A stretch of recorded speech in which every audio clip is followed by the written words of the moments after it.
Hello friends, welcome to our YouTube channel जिसका नाम है यूनिक क्रिकेट स्टूडियो। यहाँ पे हम बात करेंगे कुछ यूनिक क्रिकेटिंग नॉलेज के बारे में। फ्रेंड्स, आप सब जानते तो होंगे कि क्रिकेट फैंटेसी लोग क्यों खेलते हैं। अपना नसीब और स्किल आजमाने के लिए। इस चैनल का यही मकसद है कि आपको स्किल के साथ कुछ यूनिक स्टैट्स दे ताकि आप अच्छा रिजल्ट पा सके।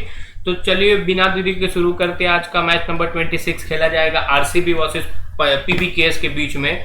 तो फर्स्ट ऑफ ऑल हम बात कर लेते हैं थोड़ी सी पॉइंट्स टेबल के बारे में। तो पॉइंट्स टेबल पे अगर नजरें डालेंगे तो आरसीबी जो बनी है नंबर 3 पे, बेहतरीन पोजीशन बना के रखी है। हालांकि वो टॉप पे बननी चाहिए थी, लेकिन दिल्ली कैपिटल और चेन्नई सुपर किंग का बेहतरीन परफॉर्मेंस, उसके हिसाब से तीनों टीम अप डाउन करती रह रही है। 6 मैचों के साथ 5 जीत और 1 लॉस है इनके खाते में। वहीं बात करेंगे पीबीकेएस पंजाब किंग्स के बारे में, तो 6 मैचों में इन्होंने 2 ही मुकाबले जीते और 4 हार चुकी है। कोशिश जारी है, देखते हैं क्या हमें टॉप 4 में कौन सी 4 टीमें मिलती है। वहीं बात कर लेते हैं हम वेदर फोरकास्ट की। तो आज का मैच खेला जाएगा नरेंद्र मोदी स्टेडियम अहमदाबाद में। अगर हम वेदर रिपोर्ट की बात करेंगे तो 34 डिग्री टेम्परेचर दिखा रहा है वहाँ का, जो नाइट मैचेस के हिसाब से काफ़ी ज़्यादा।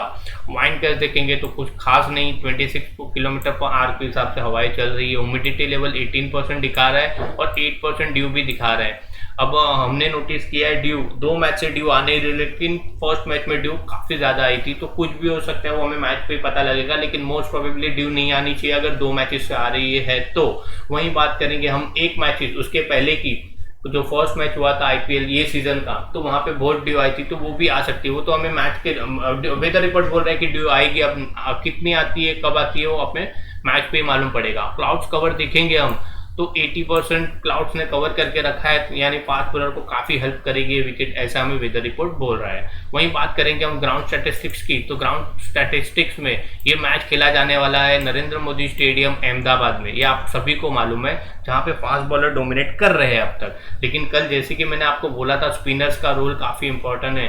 और आपने देखा होगा जो अपने ललित यादव लेफ्ट हैंडर सामने थे, बॉलर कप्तान ने उन्हें लगाया बॉलिंग पे और उन्होंने 2 विकेटें झटक ली। और जिसमें एक इम्पॉर्टेंट नाम था इयन मॉर्गन और उसके बाद सुनील नारायण, और काफ़ी अच्छा स्पेल डाला उन्होंने। वहीं बात कर लेते हैं हाईएस्ट टोटल की ये ग्राउंड पे, तो 224 यहाँ पे बन चुके हैं। वहीं 87 रन भी टीमें बना लेती है, यानी बैटिंग और बॉलिंग दोनों आप सुटेबल देख रहे हैं। यहाँ पे दोनों चीज़ पॉसिबल है। वहीं बात करेंगे 48 मैचेस यहाँ पे T20 टोटल खेल चुके हैं टीमें। उसमें से अगर हम फर्स्ट इनिंग का एवरेज स्कोर दिखेंगे तो 151 और सेकेंड इनिंग का एवरेज स्कोर 147 टीमें बना लेती है। वहीं बात करेंगे आरसीबी पीबीकेएस की। जब ये दोनों टीमें ये ग्राउंड पे खेलती है तो क्या परफॉर्मेंस निकल के आता है। तो आरसीबी यहाँ पे यही सीजन में 1 मैच खेली है, 1 जीती है। 8.29 का इनका रन रेट है ग्राउंड पे, और विनिंग परसेंटेज देखिए 100%, क्योंकि एक ही मैच खेली हुई है और वो भी जीता है। पीबीकेएस 2 मैच जीती है, 1 मैच हारी है, 1 मैच जीती है। 50% इनका विनिंग रेशियो और रन रेट भी थोड़ी सी कम आरसीबी से 7.85, यानी पीबीकेएस को इतना पसंद नहीं आ रहा है वेन्यू, जहां तक हमें स्टैट्स दिखा रहे हैं। अगर हम बात करेंगे हेड टू हेड स्टैट्स की, तो हेड टू हेड्स में ओवरऑल इन्होंने 26 मुकाबले आपस में खेले हुए हैं। उसमें से 12 मुकाबले आरसीबी और 14 मुकाबले पीबीकेएस जीत चुकी है। अगर हम विनिंग परसेंटेज पे नजर डालेंगे तो 46% मैचेस आरसीबी जीतती है, वहीं 53.85% पीबीकेएस भी जीत रही है। यानी यहाँ पे हमें डोमिनेशन दिख रहा है पीबीकेएस का अपर एंड दिख रहा है, थोड़ा सा ज़्यादा फर्क नहीं है, लेकिन 53.85 आरसीबी से बेटर है। वहीं बात कर लेते हैं हम बैटिंग फर्स्ट की। अगर जो टीम बैटिंग फर्स्ट करती है वो किस हिसाब से रिजल्ट देती है, तो 55.55% आरसीबी मैच जीतती है। वहीं पीबीकेएस 45.45% ही मैच जीत पा रही है। अगर बैटिंग सेकंड आ गई कहीं उनकी, तो आरसीबी 40% जीत रही है और पीबीकेएस 60%, यानी अगर बैटिंग सेकंड पीबीकेएस की आ गई तो इनके चांसेस बहुत ज़्यादा है मैच जीतने के। वहीं बात करेंगे आरसीबी का रिकॉर्ड खराब दिखा रहा है, लेकिन चेसिंग किंग उनके कप्तान उनके टीम में अवेलेबल है, ये बात को आपको ध्यान देना होगा। वहीं बात करेंगे हम रिसेंट मैचेस जिस ग्राउंड पे, तो हम आगे के सब मैच कर चुके हैं। हम लास्ट 3 मैचेस के बारे में देखेंगे जो ये सीजन में हुए हैं, वो थोड़े से हम देख लेते हैं। उसमें इंपॉर्टेंट चीज़ें हमें क्या निकल के आ रही है। दिल्ली 1 बाय 7 विकेट चेसिंग में जीता, विद दिल्ली 1 बाय 1 रन, ये भी डिफेंड करते हुए जीता है। और यहाँ पे देख रहे हैं हम वापस चेसिंग करते हुए जीते हैं, तो चेसिंग फेवर में है अहमदाबाद में, ये हम सभी को मालूम है। अगर पेसर वर्सेस स्पिनर का रेशियो देखेंगे तो पेसर 5 स्पिनर्स का, लेकिन आप यहाँ नजर डालिए 2-4 फर्स्ट इनिंग में, सेकेंड इनिंग में, फर्स्ट इनिंग में पेसर्स वर्सेस स्पिनर्स, वहीं पे सेकेंड इनिंग में 3 विकेट, और स्पिनर्स यहाँ पे कुछ कमाल नहीं कर पा रहे सेकेंड इनिंग में। अगर हम सेकेंड मैच में देखेंगे यहाँ पे भी 0 विकेट था, तो आपको सेकेंड इनिंग के स्पिनर्स थोड़े से इग्नोर करने होंगे, क्योंकि ड्यू भी फैक्टर ले इम्पैक्ट करेगी मैच को। तो सेकेंड इनिंग में स्पिनर को कोई हेल्प नहीं है, यहाँ पे हम वो चीज़ नोटिस कर पा रहे हैं। लेकिन फर्स्ट इनिंग में 2 विकेटें उन्होंने ली है स्पिनर से, यहाँ पे 4 विकेटें, यहाँ पे 3 विकेटें, यानी फर्स्ट इनिंग में कुछ ना कुछ स्पिनर्स के नाम है। लेकिन सेकेंड इनिंग में हम देखेंगे तो 0-0-1, इतने कुछ खास आंकड़े दिख नहीं रहे। वहीं बात करेंगे पेसर्स की, तो 3 wicket 4 wicket first inning second inning, 6 wicket 3 wicket first inning second inning. अगर हम टोटल पेसर्स वर्सेस स्पिनर भी देखेंगे तो पेसर 7 विकेट, स्पिनर 2 विकेट पूरे मैच में, और पेसर 9 विकेट स्पिनर्स 4 विकेट। यहीं थे हमारे 3 मैच की डिटेल। वहीं पे हम थोड़ी सी बात कर लेते टोटल समरी की, तो यहाँ पे हमें फास्ट बॉलर का डोमिनेशन दिख रहा है, जो 38 और 31 फर्स्ट इनिंग सेकेंड इनिंग में दिख रहा है। वहीं पे स्पिनर्स के खाते में 16 विकेट फर्स्ट इनिंग में तो है, लेकिन सेकेंड इनिंग में कुछ खास नहीं कर पा रहे। यहाँ से भी हमें वही निकल के आ रहे, तो आपको सेकेंड इनिंग के स्पिनर थोड़े से इग्नोर करने होंगे टॉस हो जाने के बाद। वहीं बात कर लेते हैं हम ग्राउंड पे बैट्समैन क्या परफॉर्मेंस करके आ रहे हैं। सभी के 1-1 2-2 मैचेस के ही है, क्योंकि ये ग्राउंड काफ़ी टाइम से बनता है, यहाँ पे ज़्यादा मैचेस हो नहीं रहे। होम वेन्यू भी किसी का है नहीं, क्योंकि अहमदाबाद की टीम आईपीएल में खेलती नहीं है। अगर हम देखेंगे विराट कोहली 2 मैचेस के साथ 74 के बैटिंग एवरेज से सबसे टॉप पे बने हुए हैं। वहीं पे एबी डिविलियर्स का एवरेज यहाँ पे मेंटेन नहीं किया हुआ है, लेकिन हम मैन्युअली देखेंगे तो 62-63 का एवरेज इनका भी दिखा रहा है। तो एबी डिविलियर्स पे आपको ध्यान देना होगा। 2 मैचों में 75 नाबाद की पारी है, टोटल 122 रन ये कर चुके हैं। वहीं बात करेंगे हम पाटीदार 31 की एवरेज से ये स्कोर कर ले रहे हैं। बाकी निकोलस पूरन 1-1 2-2 मैच के स्टैट्स है, और कुछ खास एवरेज भी नहीं दिखा रही है सबकी। तो हम आपको इन पे नज़र डालनी है तो एक बार डाल देना, लेकिन इसका कुछ मतलब नहीं है। अगर 1-1 मैच का आप बैटिंग एवरेज देखेंगे तो ये जो स्टैट्स हमें निकल के आ रहे हैं वो मेहनत करके मैं आपके लिए लाया हूँ। वहीं बात करेंगे हम दीपक हुड्डा की, तो दीपक हुड्डा परफॉर्मेंस में क्या निकल के आ, दीपक हुड्डा 5 मैच यहाँ पे खेल चुके हैं, बैटिंग एवरेज में कुछ खास नहीं और ना ही बॉलिंग उनको मिली हुई है। वहीं बात करेंगे हम मैक्सवेल की, तो मैक्सवेल 2 मैचें खेल चुके, 1 ओवर में 15 रन दिए थे, लेकिन बैटिंग एवरेज भी देखेंगे तो कुछ खास नहीं 26 की, तो उनको सूट नहीं करता है ये एवरेज। वॉशिंगटन सुंदर 1 मैच खेल चुके हैं, 4 ओवर का स्पेल पूरा डाला था, इकोनॉमी अच्छी थी 7 की, लेकिन विकेट कॉलम में देखेंगे तो 0, और बैटिंग एवरेज देखेंगे तो 6 की, एक ही बार बैटिंग मिली है, तो ये भी कुछ खास परफॉर्मेंस हमें निकल के नहीं आ रहे। वहीं बात करेंगे हम हर्षल पटेल की, तो 2 मैचों के साथ इन्होंने 8 ओवर डाले थे, जिसमें 4 विकेटें, 2 मैचों में 4 विकेटें अच्छे बोल सकते हैं, लेकिन इनकी बॉलिंग एवरेज देखिए 15 की, बेहतरीन, इकोनॉमी ठीक ठाक 8 की।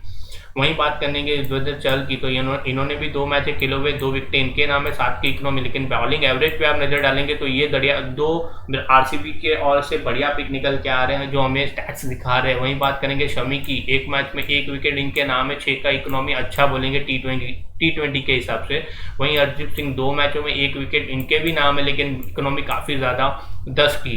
कायल जेमिसन कुछ खास परफॉर्म नहीं कर पा रहे हैं ये ग्राउंड पे, विकेट 1 ही मिला हुआ है, और 8 की इकोनॉमी से ये मार खा रहे हैं। वहीं बात करेंगे सिराज की, 1 मैच में 11 की इकोनॉमी, बहुत ज़्यादा बोलेंगे, और विकेट कॉलम भी खाली है इनका, तो कुछ खास परफॉर्म नहीं कर पा रहे ग्राउंड पे। हम बात कर लेते हैं जब दोनों टीमें आमने सामने होती है तब क्या निकल के आते हैं, hit to hit sacks. Hit to hit sacks में हम पहले बात करेंगे बैटिंग की, बैट्समैन के बारे में, तो केएल राहुल सबसे टॉप पे बने हुए, 9 मैचों में 74 का बैटिंग एवरेज, और स्ट्राइक रेट देखिए 155 का, बेहतरीन। वहीं बात करेंगे क्रिस गेल, 144 के स्ट्राइक रेट के साथ 53 का इनका भी बैटिंग एवरेज दिखा रहा है, जो काफ़ी अच्छा दिखा रहे हैं। डिविलियर्स, जिसकी मैं बात कर रहा था आपको आगे, 23 इनिंग में 47 की बैटिंग एवरेज, ये भी बेहतरीन दिख रहे हैं, 160 के स्ट्राइक रेट से रन भी बना रहे हैं। अगर वहीं बात करेंगे हम निकोलस पूरन, हालांकि ज़्यादा बैटिंग आती नहीं है, लेकिन 4 मैचों में 35 की बैटिंग एवरेज और 147 का स्ट्राइक रेट, बेहतरीन रिकॉर्ड दिख रहा है हमें।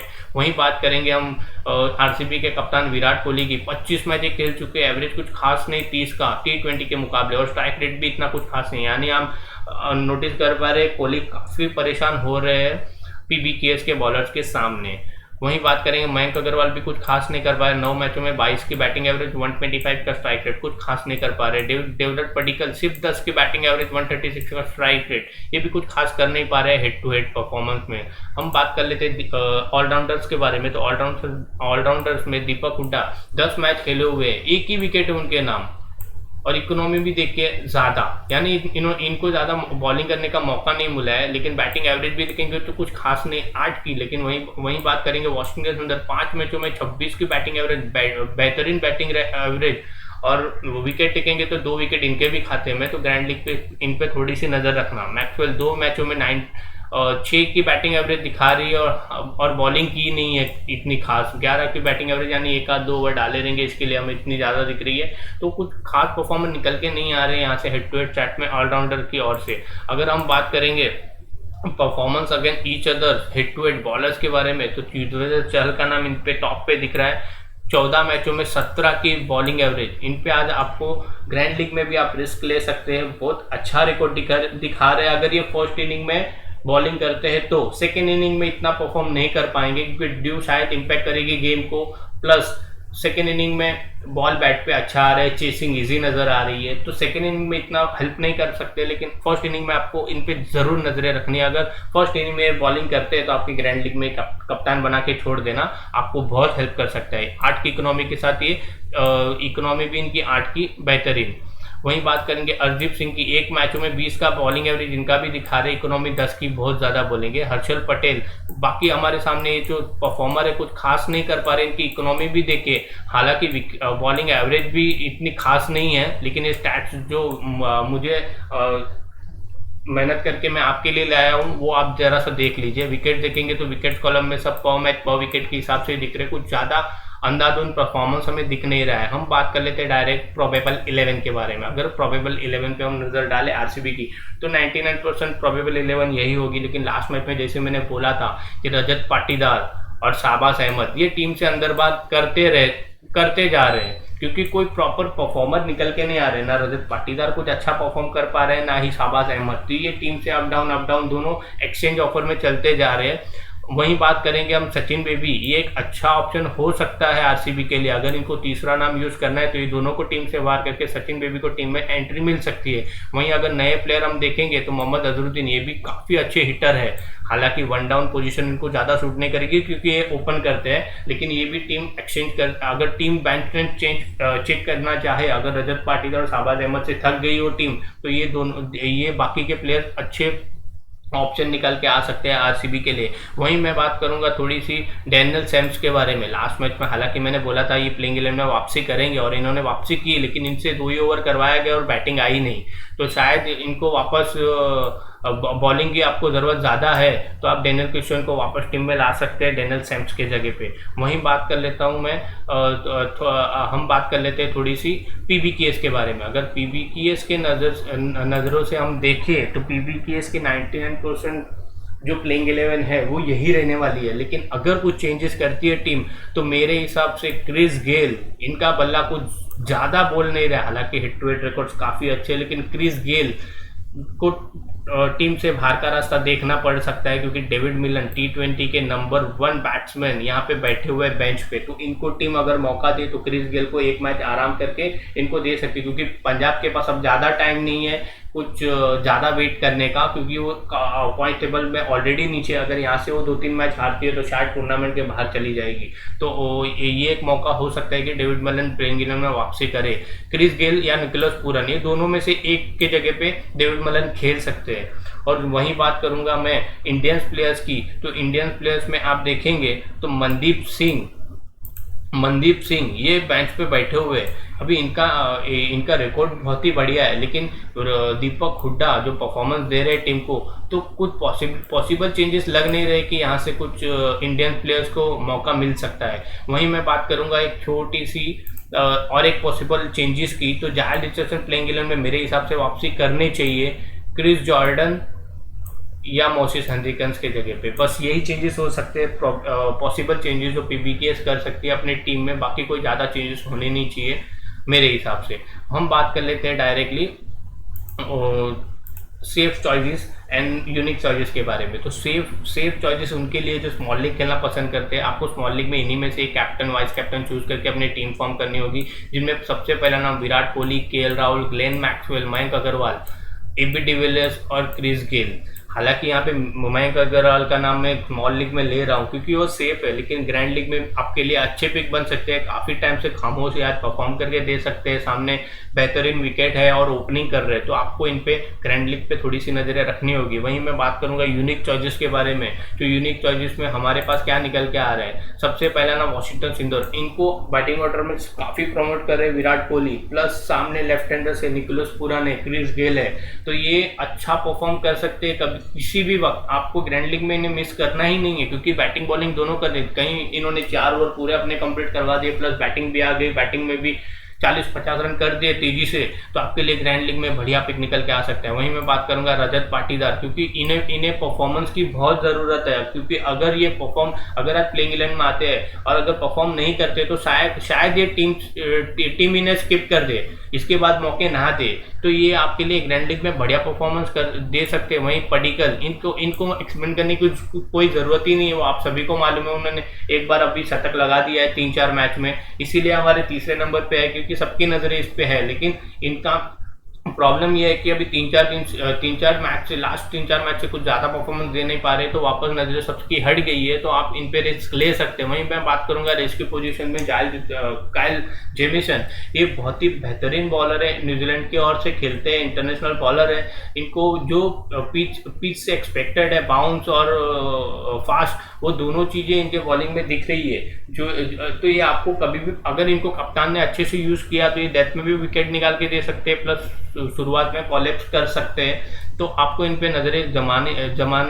आपको इन पे नज़रें रखनी होगी ग्रैंड लीग में। तो मैं चाहूँगा कि आप इनको भी ट्राई करें ग्रैंड लीग में। वहीं बात करूँगा मैं यूनिक चॉइसेस में पीबीकेस की तरफ से, तो निकोलस पूरन, अब ये अगर खेलते हैं तो आपको ग्रैंड लीग में इन पे ट्राई करना होगा, क्योंकि अगर ये नहीं खेलते तो इनके जगह पे जो खेलेंगे उन पे भी आपको नज़रें रखनी होगी। शायद डेविड मलन वापसी करते प्लेइंग 11 में, तो उन पे भी आपको नजरें रखनी होगी, लेकिन अगर निकोलस पूरन खेलते हैं तो जरूर ट्राई करना, ये बहुत ही अच्छे कैपेबल प्लेयर है, आपको ग्रैंड लीग में अच्छे खासे पॉइंट दे सकते हैं। वहीं मैं बात करूंगा मोसेस एंडरसन, हालांकि बैटिंग ऑर्डर काफी नीचे है, टॉप ऑर्डर अच्छा परफॉर्म कर रहा है, इनकी बैटिंग आएगी कितनी आएगी मालूम नहीं, लेकिन अगर इनकी बैटिंग आ गई तो आपको अच्छा परफॉर्म करके दे सकते हैं, प्लस अपना 4 ओवर का कोटा भी पूरा कर सकते हैं मोसेस एंडरसन। वहीं बात करूंगा अर्शदीप सिंह, ये बहुत ही टैलेंटेड इंडियन फास्ट बॉलर में बोलूंगा, जो बहुत ही अच्छे स्लोअर वन, अभी फिलहाल जो उनकी बॉलिंग में वेरिएशन दिख रही है बहुत ही अच्छी है, तो आपको ये आपको ग्रैंड लीग में कहां से कहां लेके जा सकते हैं आप सोच भी नहीं सकते। वहीं मैं बात करूंगा दीपक हुड्डा, ये हमारे रिस्की चॉइस में इसीलिए क्योंकि इनका बैटिंग ऑर्डर कुछ फिट कंफर्म नहीं है और ना ही इनसे रेगुलर बॉलिंग करवा रहे हैं, तो ये हमारे इसके लिए रिस्की पिक में है, क्योंकि ये ना ही बैटिंग ऑर्डर में अब ऊपर आ सकते हैं, अगर इनकी बैटिंग आ गई तो काफ़ी धमाका मचा सकते हैं, प्लस पार्ट टाइम बॉलिंग करते विकेट भी काफ़ी ले सकते हैं, और सामने लेफ्ट हैंडर भी मौजूद है, इनको बॉलिंग करने के चांसेस बहुत ज़्यादा लग रहे हैं। यही था हमारे यूनिक चॉइसेस और सेफ चॉइसेस से।